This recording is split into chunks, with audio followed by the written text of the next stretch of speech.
गुरु ब्रह्मा गुरु विष्णु गुरुदेव महेश्वर गुरुरेव परमा ब्रह्म तस्मै श्री गुरवे नमः। परम प्रेममय जुग पुरुषोत्तम श्री श्री ठाकुर अनुकूल चंद्रेर आतुल चरणे जानाई आमार शतकोटी प्रणाम। जय गुरु सकल इष्टप्राण दादा मायरा, आपनारा यदि परम दयालके এইভাবে ভালোবেসে তাঁর আরাধনা করতে পারেন তাহলে জীবনে আর কোনো কিছু পাওয়ার থাকবে না, সমস্ত কিছু আপনার পূরণ হবে, যা চাইবেন তাই আপনি লাভ করতে পারবেন। প্রচুর মানুষ আজ পরম দয়ালের সদ্দীক্ষায় দীক্ষিত হয়েছেন, কিন্তু কজন তাকে প্রকৃত রূপে ভালোবাসতে পেরেছেন, তাকে মন থেকে ভালোবেসে তাঁর কর্ম করতে পেরেছেন? এটা কিন্তু সবথেকে বড় প্রশ্ন। আমরা যদি না নিজেরা তাকে ভালোবাসতে পারি, তাকে ভালোবেসে কর্ম করতে পারি, তাহলে কিন্তু কোনোদিনই আমাদের কোনো কিছু লাভ সম্ভব নয়। শুধুমাত্র দীক্ষা নিলেই কোনো কিছু লাভ সম্ভব হবে না। পরম দয়াল যুগ পুরুষোত্তম শ্রী শ্রী ঠাকুর অনুকূলচন্দ্র আমাদেরকে প্রকৃত ভালোবাসার বিধান দিয়েছেন। এই যে ভগবানকে কেমন করে ভালোবাসতে হয়, আমাদের মনের ভাব কেমন থাকলে তবে আমরা ভগবানকে লাভ করতে পারবো, তবে আমরা আমাদের সকল মনোকামনাকে পূর্ণ করতে পারবো। কখন তিনি আমাদেরকে দুহাত ভরে দেন, এটা আগে কিন্তু আমাদেরকে জানতে হবে। আমরা অনেক সময় ভাবতে থাকি আমরা তো পরম দয়ালের সদ্দীক্ষা গ্রহণ করেছি, তাঁর নাম জপ করছি, কিন্তু তারপরেও কেন আমাদের দুঃখ ঘুরছে না, কেন আমরা কষ্ট পাচ্ছি, কেন আমরা বিভিন্ন রকম সমস্যায় ভুগছি, আমাদের কেন এত বাধা বিপত্তি আসছে? তখনই কিন্তু বুঝতে হবে আমাদের ভালোবাসাটা ঠিকভাবে হচ্ছে না। তাকে প্রকৃত রূপে যদি আমরা ভালোবাসতে পারি তাহলেই যে সমস্ত কিছু পাওয়া হয়। পরম দয়াল যুগ পুরুষোত্তম শ্রী শ্রী ঠাকুর অনুকূলচন্দ্র বললেন, যাকে মানুষ ভালোবাসে তার কষ্ট হয় যাতে, খ্যাতির অপলাপ হয় যাতে, অবসন্ন হয় যাতে, বেদনা পায় যাতে, তা কি সে কখনো করতে পারে? অর্থাৎ আপনি যাকে ভালোবাসবেন প্রকৃত রূপে তার কষ্ট কিন্তু আপনি দেখতে পারবেন না, তার খ্যাতির অপলাপ অর্থাৎ যেখানে তার অপমান হচ্ছে, অবজ্ঞা হচ্ছে, সেটাও কিন্তু আপনি সহ্য করতে পারবেন না। অবসন্ন যাতে হয়ে যায় সেটাও কিন্তু আপনি সহ্য করতে পারবেন না। বেদনা যাতে পায়, তিনি যাতে কষ্ট পান, দুঃখ পান, সেরকম কিছু হলে কিন্তু আপনি সহ্য করতে পারবেন না, অর্থাৎ তার দুঃখ কষ্ট আপনি দেখতে পারবেন না। কারণ তার সর্বপ্রকার তুষ্টি ও পুষ্টিই যে তার স্বার্থ, তার নিজের তুষ্টি পুষ্টি যাকে সে ভালোবাসে তার উপর দাঁড়িয়ে আছে। মানুষ যখন তার নিজের সুখের জন্য সে যাকে ভালোবাসে বলে মনে করে তার বেদনার কারণ হয়, তার খ্যাতি তুষ্টি পুষ্টি ইত্যাদিকে অগ্রাহ্য করে অনুযোগ সহকারে আপন সুখ লালসার পরিতৃপ্তি সাধনে ভাবা ভালোবাসার মানুষকে বাধ্য বন্ধ করতে চায়, নিশ্চয়ই সে কাহাকেও ভালোবাসে না। এইখানে পরম দয়াল কত সুন্দরভাবে সহজভাবে আমাদেরকে শিক্ষা দিলেন। দেখুন, তিনি বলছেন এই যে আমরা ভালোবাসা বলি, ভালোবাসাটা এমন হবে যেটা প্রথমেই তিনি বললেন, যাকে ভালোবাসবো তার দুঃখ কষ্ট বেদনা কখনো আমরা সহ্য করতে পারবো না, তার কষ্ট হয় যাতে সেই কর্ম আমরা কখনো করব না। আবার তিনি বলছেন যার তুষ্টি পুষ্টি করাই হচ্ছে তার প্রকৃত স্বার্থ হবে, অর্থাৎ যাকে ভালোবাসেন তার তুষ্টি পুষ্টি করাই হচ্ছে আপনার প্রকৃত স্বার্থ। কিন্তু যারা নিজের তুষ্টি পুষ্টি নিয়ে ভাবে, নিজের তুষ্টি পুষ্টিকে ভালোবাসে, সে কিন্তু অপরকে ভালোবাসে না। মানুষ যখন তার নিজের সুখের জন্য যে যাকে ভালোবাসে বলে মনে করে তার বেদনার কারণ হয়, অর্থাৎ তার দুঃখের কারণ হয়, নিজের সুখের জন্য অপকর্ম করে, নিজের সুখের জন্য বিভিন্ন রকম ভুল কাজ করে বেড়ায়, যখন সেই মানুষটা নিজের সুখের জন্য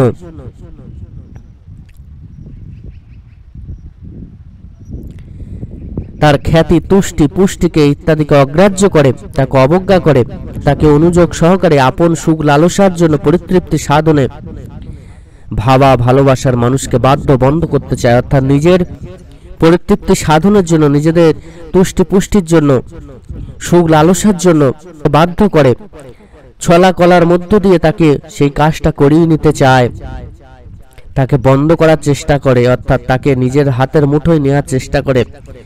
যখন যেটা বলবো সেটা যেন সে শোনে, এইরকম একটা ভাব যখন সে দেখাতে চায়, তখনই বুঝবে কাহাকেও সে ভালোবাসে না। এটা ভালোবাসা নয়, এটা তার নিজের সুখ তৃপ্তি এগুলোকে চরিতার্থ করার একটা উপায় মাত্র। যে প্রকৃত রূপে ভালোবাসবে সে কখনো এরকমটা করবে না। দেখবেন কিছু কিছু মানুষ আছেন যারা নিজেদের সুখ তৃপ্তির জন্য এতটা নিচে পর্যন্ত নামতে পারেন আপনার কল্পনার বাইরে। ছলা কলা থেকে শুরু করে, চোখের জল থেকে শুরু করে, অভিনয় থেকে শুরু করে এমন ভাবে আপনার সামনে প্রেজেন্ট করবে, এমন কিছু দেখানোর চেষ্টা করো, বোঝানোর চেষ্টা করো, আপনি ভাববেন সেটাই সত্যি। আপনাকে ভুল পথে চালিত করবে, আপনাকে নিজের হাতের মুঠোয় রাখার চেষ্টা করবে। সেই হাতের মুঠো রাখার জন্য যা যা করার সেগুলো করবে, বা আপনাকে ভুল পথে চালিত করার জন্য যা যা করার সেটা করতে কিন্তু কুণ্ঠিত হবে না। জানবেন সেখানে ভালোবাসা নেই। পরম দয়াল কিন্তু স্পষ্ট করে এখানে বলে দিলেন। তিনি বলছেন সে ভালোবাসে তার কল্পনা প্রসূত ভোগ লালসাকে, সে ভালোবাসে তার সুখ তৃপ্তিকে। তাই মানুষকে বেদনা দিতে বা বিব্রত করতে তার মোটেই কুণ্ঠাবোধ হয় না। তার জন্য কোনো মানুষ যদি কষ্ট পায়, দুঃখ পায়, তার কিছু আসবে যাবে না। সে তার নিজের ভোগ লালসাকে চরিতার্থ করার জন্য, নিজের চাওয়া পাওয়াকে চরিতার্থ করার জন্য, নিজে যখন যেটা চাইছে সেটাকে পাওয়ার জন্য সে সমস্ত কিছু করতে রাজি আছে। তাতে কেউ কাঁদুক, কেউ দুঃখ পাক, কষ্ট পাক, মরে যাক, তার কিন্তু কোনো আসবে যাবে না।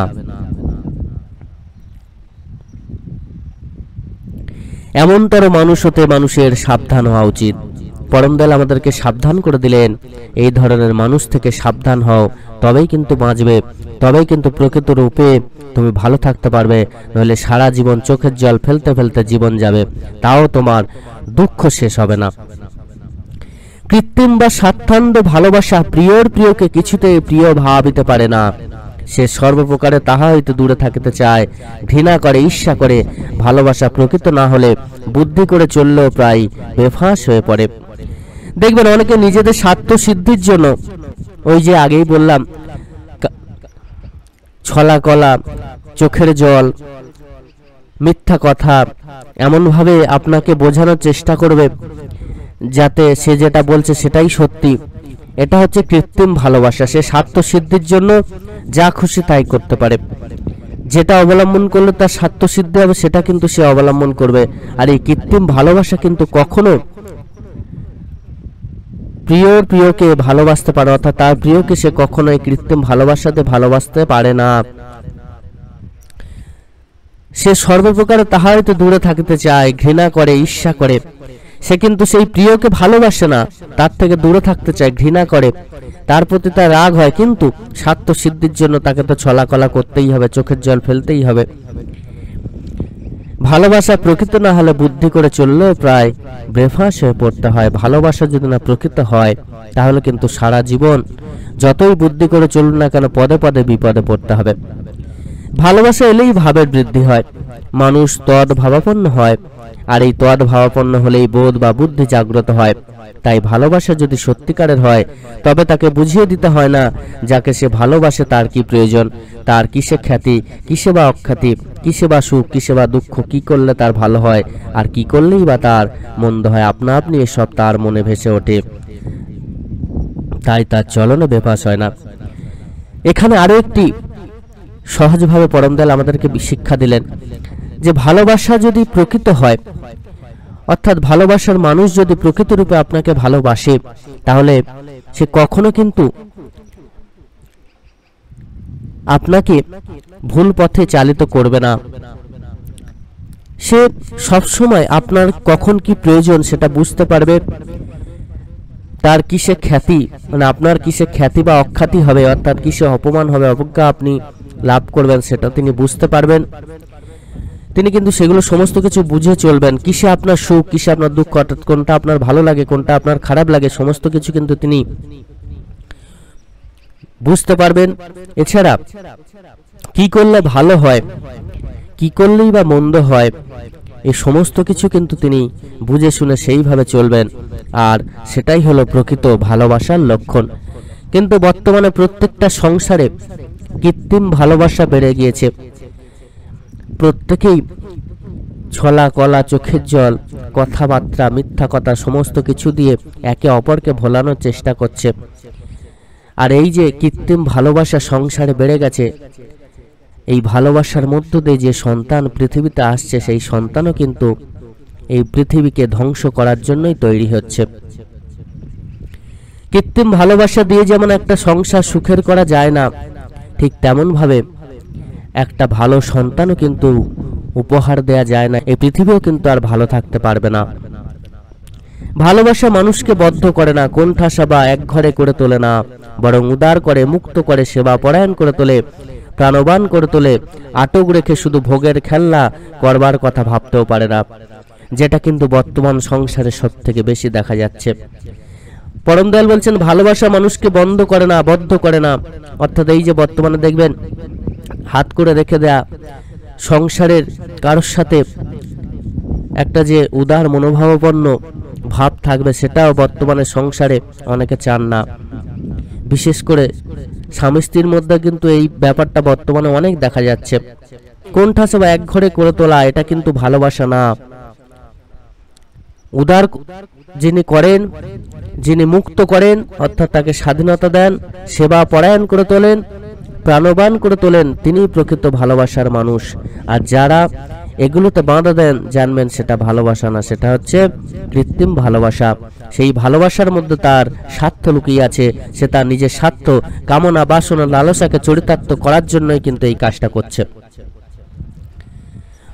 বর্তমানে এটা হচ্ছে। পরমদয়াল বলছেন আটক রেখে শুধু ভোগের খেলনা করবার কথা ভাবতেও পারে না যে প্রকৃত ভালোবাসে। আর বর্তমানে দেখবেন প্রত্যেকটা সংসারে এটাই হচ্ছে, আটক রেখে, অর্থাৎ দেখবেন নিজেদের মধ্যে এই ভোগের খেলনা হিসাবে কিন্তু একে অপরকে গড়ে তুলছেন, আর নিজেদের মতো করে থাকার চেষ্টা করছেন। সংসারে কারোর সাথে বন্ডিং ঠিকঠাকভাবে রাখার চেষ্টা করছেন না। এটা যে যে সংসারে এমনটা হচ্ছে, প্রায় বেশিরভাগ সংসারে এমনটা হচ্ছে, স্বামী স্ত্রীর মধ্যে এই ব্যাপারটা চলে আসছে, সেই সংসারেই কিন্তু অশান্তি ঢুকছে, সেই সংসারই কিন্তু জ্বলে পুড়ে মরছে।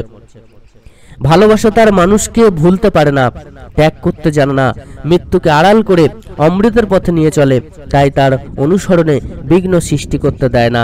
ভয়, দুর্বলতা, বিরক্তি ইত্যাদিকে দূর করে তাড়িয়ে দেয়। নিরবিচ্ছিন্ন অনুসরণ তার উত্তর সাধকের মতো মা ভৈ মা ভৈ শব্দ চারিদিকে কাঁপিয়ে তোলে।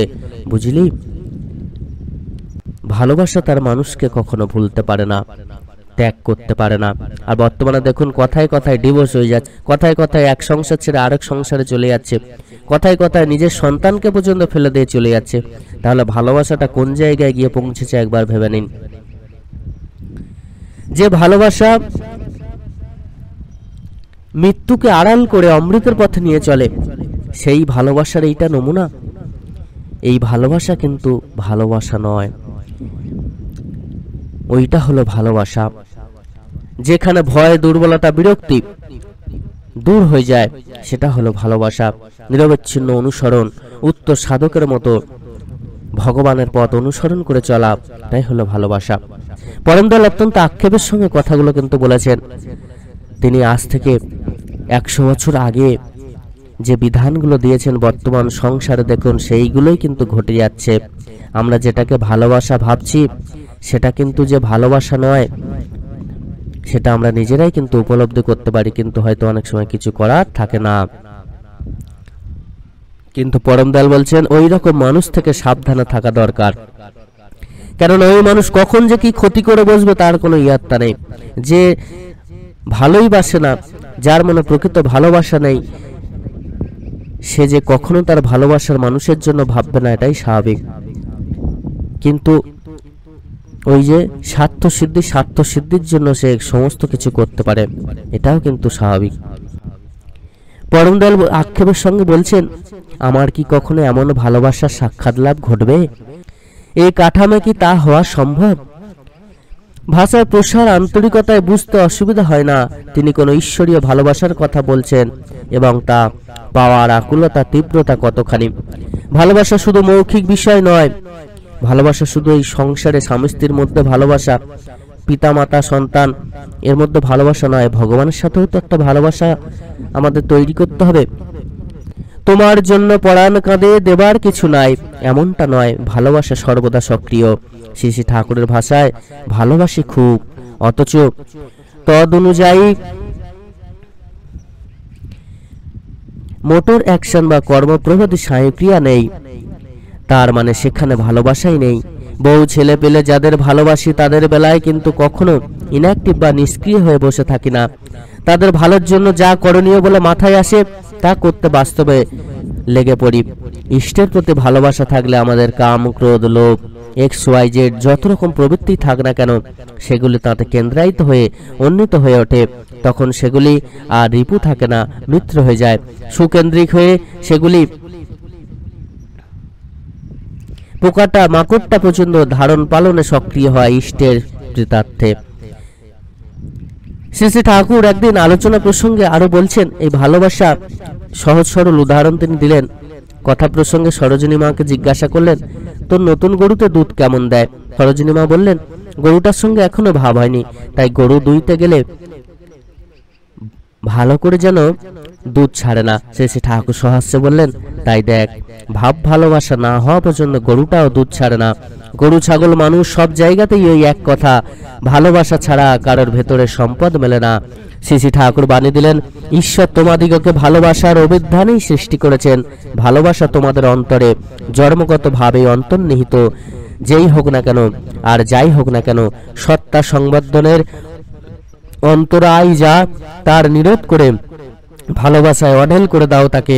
আচারে ব্যবহারে সেবায় সাহচর্যে চাহনিতে কথায় হাসিতে বিচ্ছুরিত হয়ে উঠুক তোমার ভালোবাসা, আর সেই বিচ্ছুরণে অভিদীপ্ত হয়ে উঠুক সবাই, আকৃষ্ট হয়ে উঠুক তোমাতে অচ্যুত ভাবে, আর সেই আকৃষ্ট হৃদয়গুলি তার আকর্ষণে উদ্দীপ্ত উদ্বুদ্ধ হয়ে উঠুক তোমার ভিতর দিয়ে। জলস্মিত জ্বলনে সবাইকে দীপক করে তুলুক, তুমি বিভোর হয়ে থাকো তাতে, বিধৃত হোক সবাই তোমাতে। শ্রী ঠাকুর ভালোবাসার পাঠে বললেন, ভালোবাসার এই মর্মার্থ যেন আমাদের কখনো বিস্মরণ না হয়। আমার ঠাকুর আমাকে এমনই চান, সর্বত্র সবার সঙ্গে ব্যবহারে এই স্মৃতি জাগ্রত থাকা চাই, নচেত হবে না। কইতে গিয়ে কথার কথা হৃদয় খুলিয়া দিয়াছে এমন হওয়া চাই। তার কথা কইতে গিয়ে আমি যেন আর আমাতে থাকি না, তিনিময় হয়ে যায়, ভাবের তেমন গভীরতা চাই। মেরি ম্যাগডালানির যেমন হয়েছিল, সে এমনভাবে ক্রাইস্টের কথা বলতো যে মানুষ তা শুনে তার প্রতি ভালোবাসায় একেবারে উন্মত্তের মতো হয়ে যেত। পরে বলছেন, আমার বলাগুলি ভালোবাসার মনোবিদ্যার উপর দিয়ে আসে বেশি। আমার শাণ্ডিল্য গোত্র কিনা, শাণ্ডিল্য ছিলেন ভাব ও ভক্তি প্রধান। পরে কয়েকজন এলে বাণীটি তাদের পড়ে শোনানো হলো। তখন শ্রী ঠাকুর বলেন, তাতে বিভোর হয়ে না থাকলে ভালোবাসার কেন্দ্র আমাদের ভিতরে জীবন্ত ও সক্রিয় থাকেই কমই। ওই বিভোরতা না থাকলে অন্য টান জলুসগুলি খেয়ে ফেলে। এক সময় সামনের গাছপালার দিকে চেয়ে বলছেন, বীজ যদিও দুর্বল তবুও তা পোষণ পেলে মাটি ফেটে বের হয়। ঠিক তেমনি ভাবে ভক্তি ভাবকে যদি পোষণ দেয়া যায় তবে তা পাহাড় প্রমাণ বাঁধা ভেদ করে আত্মপ্রকাশ করে। ভক্তি ভালোবাসা তার তীব্রতা অনুযায়ী মানুষকে ব্যালেন্সড ও রেগুলেটেড বা সাম্য প্রবণ নিয়ন্ত্রিত করে। ভালোবাসার শক্তি নেই আমরা জন্মগ্রহণ করি, এইটা যথাযথ প্রয়োগ করতে পারলেই হয়। তখন হাউজারম্যানদা শ্রী ঠাকুরকে প্রশ্ন করছেন, ভালোবাসার শক্তি কারোর কম কারোর বেশি থাকে কি? শ্রী ঠাকুর বললেন, পোষণ অনুযায়ী তা বৃদ্ধি পায়, শুধুই সম্পোষণ চাই। কাম ও প্রেম সম্বন্ধে কথা ওঠায় শ্রী ঠাকুর বলছেন, ভগবত প্রদত্ত ভালোবাসা যখন প্রবৃত্তিমুখী হয়ে আত্মতৃপ্তি খোঁজে তখন তাকে কয় কাম। যখন তা সত্তা পোষণে নিয়োজিত হয় তাকে বলে প্রেম। সুকেন্দ্রিক ভালোবাসার সঙ্গে একটা আত্মপ্রসাদ থাকে, কিন্তু কামের ভেতর থাকে একটা জ্বালা। যদি তুমি এমন ভাবে ভোগ করো যাতে শরীর মন পুষ্ট হয় এবং সমতার ভাব বজায় থাকে, তাহলে তাতে কিন্তু তোমার জীবন সমৃদ্ধই হয়। প্রকৃত ভালোবাসায় অসমীচীন অপসর্পা বা দ্বন্দ্ব থাকে না, বরং তার প্রতি পদক্ষেপে থাকে বোধ এবং শান্তি সন্দীপী সহ্য ধৈর্য। কারণ ভালোবাসা থাকলেই সেখানে মস্তিষ্ক সজাগ থাকে। শ্রী ঠাকুর কথা প্রসঙ্গে উদাহরণ দিয়ে বললেন, দেখা যায় যে চাকরটা প্রাণের সঙ্গে খাটে, দাবি দাওয়া করে না, সেখানে বেশি দেওয়া আসে। ভালোবাসা মানুষকে অনুসন্ধিৎস করে, কনসেন্ট্রিক বা সুকেন্দ্রিক করে সেবা পরায়ণ করে। সেবা মানে যা পরিপোষণ পরিপালন ও পরিপূরণ করে। সেদিনটা ছিল ইংরাজি 2649। এই ভালোবাসা বিষয়ে সন্ধ্যায় প্রাক্কালে শ্রী শ্রী ঠাকুর মাঠে তক্তাবাসের ওপর উপবিষ্ট ছিলেন। তখন তিনি বললেন, প্রীতি প্রকৃত হলেই মানুষ সক্রিয় হয়ে ওঠে, তখন প্রিয়ই হয় সাধ্য। ভালোবাসার জ্বালাটাও মিষ্টি লাগে, বিরহটা ভালো লাগে, কিন্তু শোকের বিরহ বিপজ্জনক। পরে শ্রী শ্রী ঠাকুর আরো বললেন, ধন দৌলত মানুষের প্রয়োজনীয় ক্ষুধা মেটাতে পারে, কিন্তু মানুষের বুকের ক্ষুধা মেটে সক্রিয় ভালোবাসায়। কথাটি বলে ইংরেজিতে স্পেন্সার তাকে বুঝিয়ে বললেন। বলার পর জিজ্ঞাসা করলেন, ঠিক না? এমন সময় একটি টিকটিকি ডেকে উঠতে বললেন। টিকটিকি যেন বলছে, ঠিক ঠিক। তখন প্রফুল্লদা বললেন, মানুষের নিরাশী হওয়াই তো ভালো, প্রীতি প্রত্যাশা তো ঠিক নয়। জবাবে ঠাকুর বললেন, তা কি যায়? বলেই গান ধরলেন, ভালোবাসার নিদানে পালিয়ে যাওয়ার বিধান বধূ আছে কোনখানে। গান গাইতে গাইতে হেসে ফেললেন শ্রী শ্রী ঠাকুর। পরে বলছেন, তোমাকে আশ্রয় করেই আমার আমি চিরন্তন, তোমার সেবার জন্যই আমি ভক্ত ভগবানের সম্পর্কে আমাদের চিরন্তন আমিত্বের ভিত্তি। পিছু পিছু ছুটে যত যাব আমি, আরো আরো আরো দূরে রবে তুমি, ফুরাবে না তুমি, ফুরাবো না আমি, তোমাতে আমাদের রব একাকার।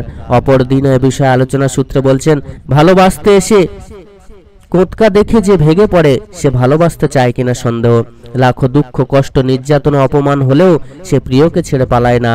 আর একটা লক্ষণ থাকে, যে কোনো প্রবৃত্তির কাছে এমনভাবে বশ্যতা স্বীকার করে না যাতে প্রিয় প্রিণন ব্যাহত হয়। কাম ক্রোধ যেই আসুক তাকেই বলে, আয় হারামজাদা, যাবি কোথায়? আমার গুরু সেবা করে যা, বিপথে যাবি কোথায়? ঠিক পথে চলে আয়। ছাড়ে না কাউকে। প্রবৃত্তি যদি বেয়ারাপনা করে, তাকে শাস্তি দিতেও কসুর করে না। চোখ কথা শোনে না বলে বিল্ল মঙ্গল তো তাকে অন্ধ করেই ছেড়ে দিল। প্রিয়ের পথে চলার অন্তরায় সৃষ্টি করে, এমনতর কারোর নিস্তার নেই তার কাছে। একদা বলছেন, ইষ্টকে ভালোবাসা মানে সকলের ভালোর জন্যই দায়ী হওয়া। তিনি যদি চির অত্রন্ত হন, আমাকেও চির অত্রন্ত হতে হবে।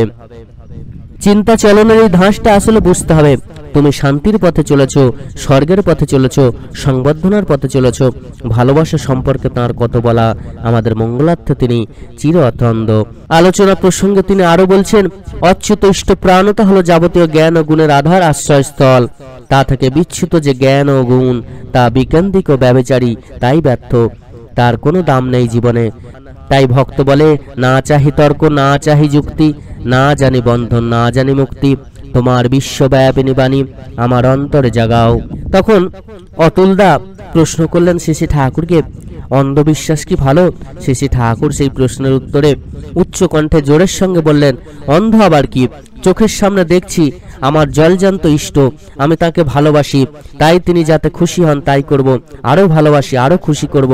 আমি ভালোবাসি, আমি ভালোবাসি, আমি ভালোবাসি, এই তো আমার জাগ্রত মন্ত্র। দেবতা আমার জীবন্ত দেবতা, চক্ষুষ্মান আমি, কোথায় আমার অন্ধত্ব? তবে এই চোখের পরেও চোখ আছে, এই দৃষ্টির পরেও দৃষ্টি আছে, যাকে বলে তত্ত্ব চক্ষু, তত্ত্ব দৃষ্টি, তা দিয়ে স্বরূপত তাকে দেখা যায়। বাস্তব বোধ বিবেচনার ভিতর দিয়ে সে তো গোড়াতেই হয় না, বিধি মাফিক করার ভিতর দিয়ে হয়। দুধের মাখন দুধ থেকেই ফেটে ওঠে। দুধ পেয়েছো হাতের কাছে, এইবার ফেটিয়ে মাখন তুলে নাও যত পারো। তখন সেই দাদা আরো প্রশ্ন করলেন, কাকে ভালোবাসবো, কেন ভালোবাসবো, কি হবে ভালোবেসে? শ্রী ঠাকুর বললেন, গোড়ায় বিচার, পরে কেস বিচার নেই।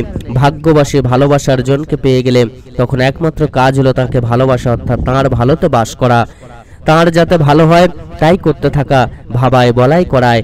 আর ওই জন্যই যজন যাজন ইষ্টভৃতি। তখন আরেকজন শ্রী শ্রী ঠাকুরকে প্রশ্ন করলেন, তা করেও তো ভালোবাসা হয় না? শ্রী শ্রী ঠাকুর বললেন, আলবৎ হয়। বলুন, ঠাকুর আমি তোমায় ভালোবাসি, জোর করে হলো ভাবুন ও করুন, তেমনি করে ঠাকুরকেই প্রথম করে তুলুন আপনার জীবনে, আর যাবতীয় যা কিছু হোক তাঁরই জন্য। এতে না হয়ে উপায় নাই। 7 নক্ষত্রের জল পাত্র বিশেষে ফল। ইষ্টই যদি আপনার ভালোবাসার কেন্দ্র হন, তাহলে আপনার আর ভাববার কিছু নেই। তিনি আমাদেরকে স্পষ্ট করে দিলেন যে ইষ্টকে ভালোবাসার মধ্যেই দিয়েই কিন্তু আমাদের সমস্ত কিছু লাভ হয়। ইষ্ট যদি আমাদের ভালোবাসার কেন্দ্র হন, তাহলে কিন্তু কখনো আমাদের আর ভাবার কিছু থাকে না আলাদা করে। শ্রী শ্রী ঠাকুর আলোচনা প্রসঙ্গে আরো বললেন, ভালোবাসা পুরস্কারে ভরা, ভালোবাসার কাপুরুষতা নেই কো। কাপুরুষতা আছে কামে, কিন্তু ভালোবাসায় নয়। ভালোবাসায় কাপুরুষতা থাকে না। আমি যদি কোনো মানুষকে প্রধান করে না ধরে কোনো কিছু পাওয়ার জন্য তাকে ভালোবাসি বলে দেখাই, অর্থাৎ ভালোবাসার অভিনয় করতে থাকি, তাহলে কিন্তু সেটা আর ভালোবাসা হয় না, সেটা হচ্ছে কাম। শুধু এটা কাম নয়, এটা কপটতাও বটে। এরকমটাই তথাকথিত প্রেমিক ও প্রিয় উভয়ের পক্ষেই অস্বস্তিকর। শুধু অস্বস্তিকর নয়, অপমানকরও বটে। তুমি যদি ধার্মিক হও, অধর্মকে তুমি নিরোধ করবেই। তুমি যদি স্বাস্থ্য চাও, ব্যাধিকে তুমি অবশ্যই নিরোধ করবে। যদি অহিংসা চাও, হিংসাকে তোমার নিরোধ করাই লাগবে। ক্রাইস্ট মন্দিরে গিয়ে যখন দেখলেন যে মন্দিরকে একটা বাজার করে ফেলেছে, ব্যবসা পাতিয়ে বসেছে, সেখানে ঠগ জচ্চুরি চালাচ্ছে, সেখানে তিনিই তো চাবুক হাতে ব্যবসাদারদের মেরে তাড়িয়ে বের করে দিলেন মন্দিরের প্রাঙ্গণ থেকে। রুদ্রকণ্ঠে হেঁকে বললেন, আমার পিতার মন্দির তোমরা এইভাবে অপবিত্র করছো। শেষে ঠাকুরের মুখে ব্যক্ত হয় স্পিরিচুয়াল ইন্টারিগেশন। আধ্যাত্মিক সঙ্গতি না থাকলে কেউ কারোর জন্য বোধ করে না, ভালোবাসাটা দুর্বল ও নিস্তেজ হয়ে যায়। ভালোবাসার খাঁকতি হলে পরাক্রমেরও খাঁকতি হয়। ম্যাটেরিয়াল স্পিরিট বা সাহসিকতা ও মিলিটারি পাওয়ার বা সামরিক শক্তি নষ্ট হয়ে থাকে। সেই অবস্থায় পরাক্রমশালী যারা, তাদের কাছে পদানত হয়ে থাকা ছাড়া আর পথ থাকে না। প্রকৃত ভালোবাসা এমনই ভাবে ক্রিয়াশীল জীবনের প্রতিটি পদক্ষেপে, আর তা না থাকাটা এতই আপদ আমন্ত্রক। সকল ইষ্টপ্রাণ দাদা মায়েরা, প্রত্যেকে কিন্তু আশা করি ভালোবাসার প্রকৃত অর্থ বুঝতে পেরেছেন। এটাকে কিন্তু আপনারা মাথায় নিয়ে চলবেন, পরম পিতার পথে চলুন এবং প্রত্যেকটা সংসারের যে ভালোবাসার চিত্র দেখা যাচ্ছে সেটাকে পরিবর্তন করার চেষ্টা করুন। বা এই ধরনের মানুষ যখনই দেখবেন, যেখানেই দেখবেন, তাদের থেকে দূরে থাকার চেষ্টা করুন। তাতে আপনি ভালো থাকবেন আর জীবনটাকে পরমপিতার চরণে উৎসর্গ করুন। দেখবেন জীবনে আর কোনোদিন কোনো কিছুর অভাব হবে না। সকলে খুব ভালো থাকবেন। পরম দয়াল আপনাদের প্রত্যেকের মঙ্গল করুন। জয় গুরু বন্দে পুরুষোত্তমম।